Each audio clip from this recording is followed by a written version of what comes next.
안녕하세요. 이번 시간에 우리가 엘라스틱 로드 밸런서에 대해서 배워보도록 하겠습니다. 지난 시간에 우리가 배워본 오토 스케일링과 더불어 EC2에게는 굉장히 중요한 서비스인데요. 엘라스틱 로드 밸런서는 둘 이상의 가용 영역에서 EC2 인스턴스, 컨테이너, IP 주소 등 여러 대상에 걸쳐 수신되는 트래픽을 자동으로 분산합니다.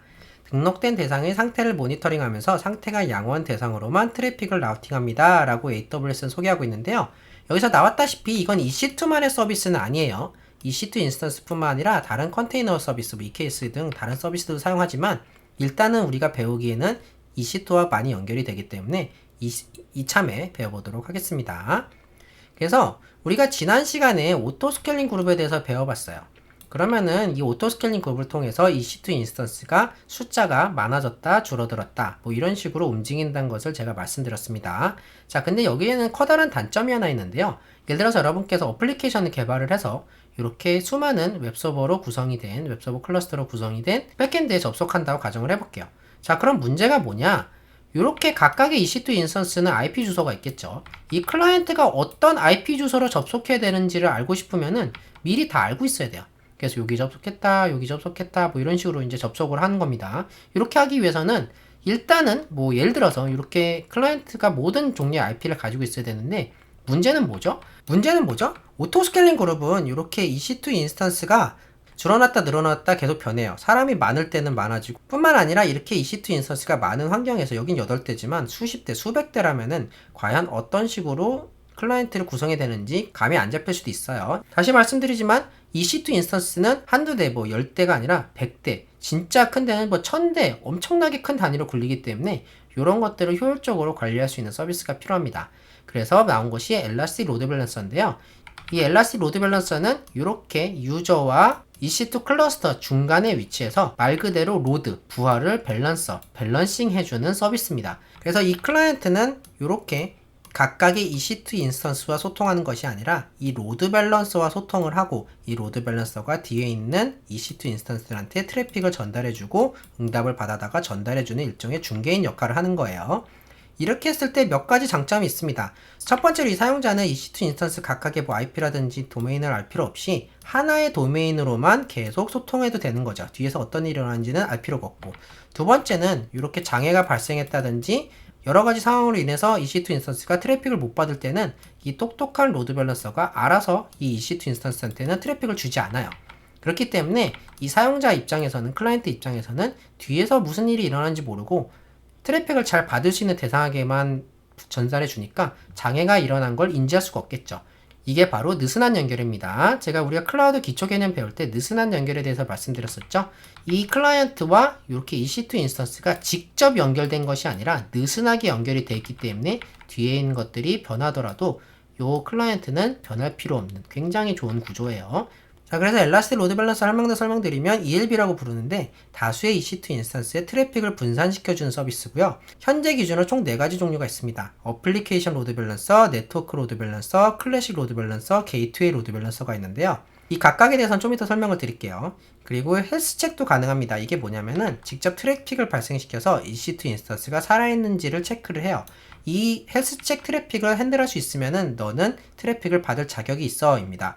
바꿔 말하면은 요거를 제대로 핸들 못하면은 문제가 있네 하고 엘라스틱 로드 밸런서가 별도로 트래픽을 보내지 않아요. 이걸 정상적으로 처리할 수 있게 될 때까지. 그래서 실질적으로 클라이언트 입장에선 장애가 발생한 곳으로는 트래픽이 가지 않기 때문에 장애를 느낄 수가 없겠죠. 그리고 말씀드렸다시피 오토 스케일링과 연동이 가능하고요. 그리고 중요한 점인데 지속적으로 IP 주소가 바뀌며 IP 고정이 불가능합니다. 그래서 항상 도메인 기반으로 사용하셔야 돼요. 다시 한번 말씀드리지만 웬만하면 엘라스틱 로드 밸런서의 특수한 경우가 아니고서는 IP 고정이 불가능하기 때문에 도메인 주소로 사용하시는 게 올바른 사용 방법입니다.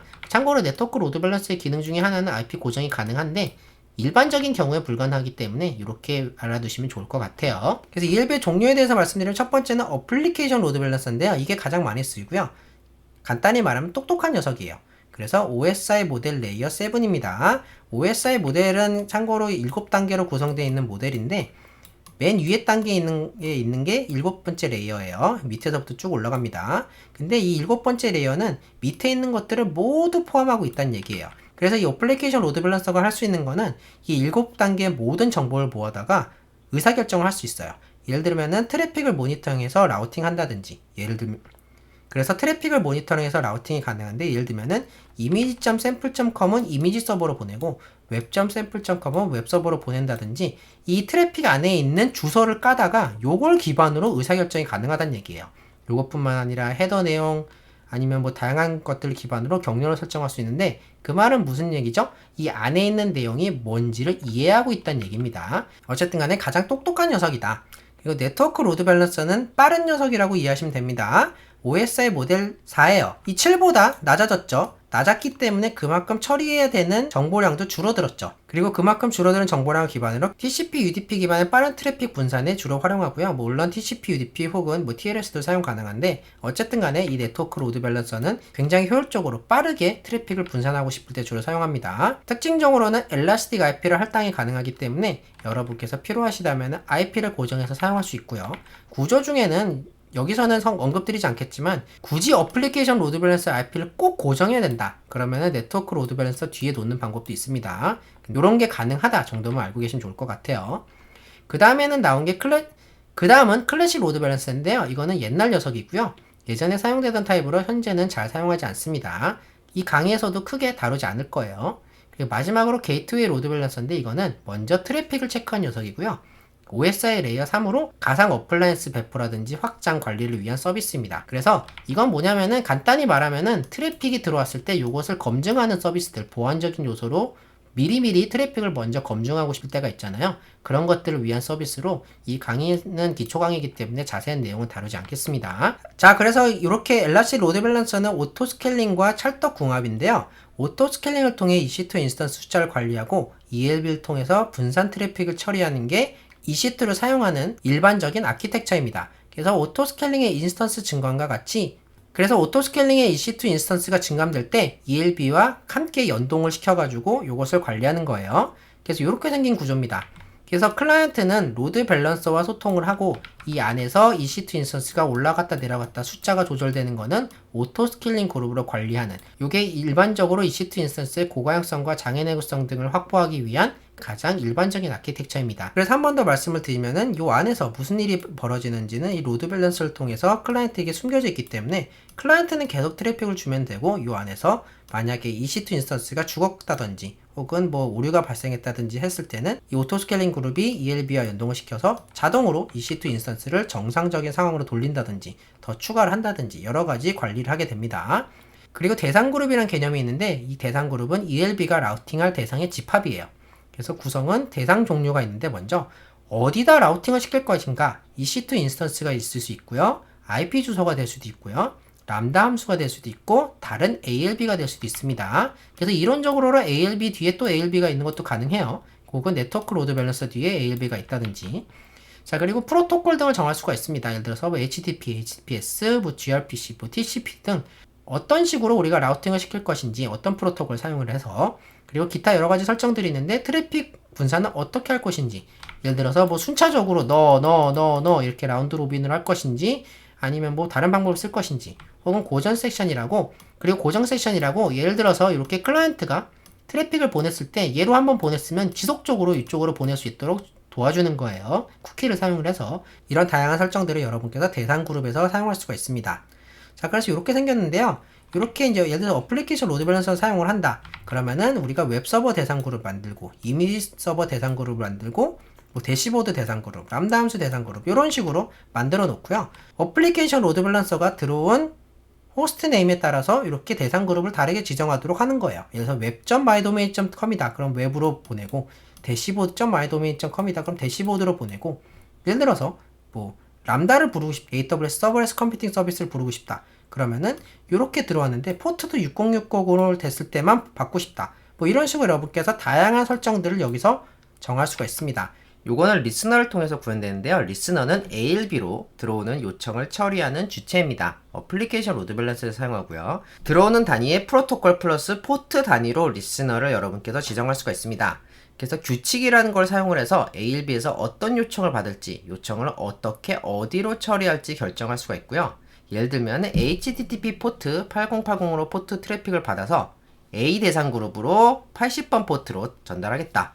혹은 HTTPS 443번이죠. 포트로 트래픽을 받아서 B 대상 그룹의 80번 포트로 배분하겠다. 뭐 이런 식으로 여러분께서 어떤 트래픽을 어떻게 받아서 어디로 배분할지를 정할 수가 있어요. 또 하나 예를 들면 포트뿐만 아니라 HTTP 메소드로도 여러분께서 라우팅을 할 수 있기 때문에 HTTP 포스트 메소드가 들어왔다. 근데 우리가 이거는 지원하지 않는 거다. 그러면은 지정된 응답 페이지를 전달한다든지 이런 식으로 여러분께서 운영할 수가 있습니다. 그래서 말씀드렸다시피 규칙을 활용해서 다양한 조건에 따라서 트래픽 배분이 가능한데 이 활용 가능한 조건들은 헤더라든지 쿼리 스트링이라든지 소스 IP, 메소드 같은 것들 여러분께서 끄집어내다가 이걸 기반으로 리스닝을 할 수가 있는 거예요. 이거는 ALB는 레이어 7이기 때문에 이 모든 정보를 활용할 수가 있는 겁니다. 이 리스너로 들어온 것들은 여러가지 방식으로 처리가 가능한데 forward, 어디다 넘겨주거나 redirect, 다시 이쪽으로 접속해 라고 하거나 특정 지정된 fixed response, 에러 페이지 같은 것들 정할 수도 있고 코그니토 같은 것들 연동을 해서 인증할 수도 있습니다. 코그니토는 AWS의 인증 관련 서비스인데 자세한 내용을 생략하기로 하고 이런 게 있다 정도만 알고 계시면 좋을 것 같아요. 그래서 여기 이렇게 대상 그룹들이 있고요. 그 다음에 여기에 리스너들이 있습니다. 이 리스너는 프로토콜과 포트로 이루어졌다고 했죠. 그래서 위에는 HTTP에 80번 포트로 들어왔을 때 어떻게 핸들할까에 대한 리스너가 붙어 있는데 예를 들어서 이제 규칙을 이렇게 정해 볼게요. 메서드 게시고 호스트는 image.example.com이고 이렇게 하면 어떻게 처리할까? forward 80, 즉 이 이미지 서버의 대상 그룹으로 80번 포트로 넘겨주겠다 이런 얘기입니다. 근데 만약에 다른 것들이 들어온다. 이 get 말고 뭐 post라든지 push라든지 혹은 delete 뭐 이런 다른 메소드가 들어오거나 아니면은 이미지 example이 아니거나 여러가지 조건이 안 맞는 게 들어오면은 fixed response 즉 에러 페이지를 여러분께서 내보낼 수가 있어요. 그리고 커스텀으로 예를 들어서 우리는 이미지 서버에 뭔가를 올릴 때는 HTTP 8080으로 올리겠다. 유저 모르게. 유저가 일반적으로 쓰는 80번 포트가 아니라 우리 사내 내부에서는 8080 포트를 올리겠다. 그래서 포스트를 하겠다. 이런 식으로 여러분께서 받을 수도 있고요. 혹은 뭐 HTTPS, 즉 HTTP 443번으로 올 경우에는 모든 메서드에 대해서 이미지.example을 허용하겠다. 뭐 이런 식의 정책. 여러 가지 여러분께서 원하시는 대로 해서 웹 같은 것들은 web.example은 웹으로 보내겠다. 이렇게 리스너와 다양한 규칙들을 통해서 여러분께서 다양한 대상 그룹으로 여러분께서 라우팅이 가능합니다. 사실 이 부분을 활용하는 거는 제가 추후에 고급 아키텍처에서 잠깐 살펴볼 예정이고 이번 실습에서는 리스너를 제가 다 다루진 않고 잠깐만 보여드릴 거예요. 자, 그럼 실수를 볼 텐데 첫 번째로 시작 템플릿을 생성해 볼 거고요. 그 다음에 사용자 데이터, 유저 데이터 스크립트 활용해서 웹서버를 설치하고 인스턴스 아이디를 표시할 겁니다. 우리가 해봤죠? 그리고 오토 스케일링 그룹을 만든 다음에 테스트를 한번 해볼 거고 대상 그룹을 만들어서 ALB와 연동시키는 것들을 한번 해볼 겁니다. 그래서 ALB와 오토 스케일링 그룹을 같이 연결시켜서 테스트가 잘 되는지 보고 그 다음에 오토 스케일링 그룹의 인스턴스 증감에 따라서 ALB가 자동으로 연결되는지 한번 보도록 하겠습니다. 그리고 리스너를 간단하게 테스트해 본 후에 마지막으로 우리가 모든 리소스들을 정리할 텐데 이때 커넥션 드레이닝이 무엇인지에 대해서 잠깐 살펴볼 텐데 간단히 말씀드리면은 오토 스케일링 그룹과 ELB가 연결되어 있을 때 오토 스케일링 그룹에서 만약에 리소스가 나갔을 때 바로 떨어지면은 디버깅이라든지 뭐 로그 확보 이런 걸 못 하잖아요. 그렇기 때문에 그런 것들을 하기 위한 시간을 벌어주는 건데 여기다 왜 썼느냐? 여러분께서 오토 스케일링 그룹에서 인스턴스 영어로 만들더라도 바로 종료되지 않을 수 있기 때문입니다. 제가 이거는 실습에서 설명을 드리도록 할게요. 자, 그럼 실습으로 넘어가 보도록 하겠습니다.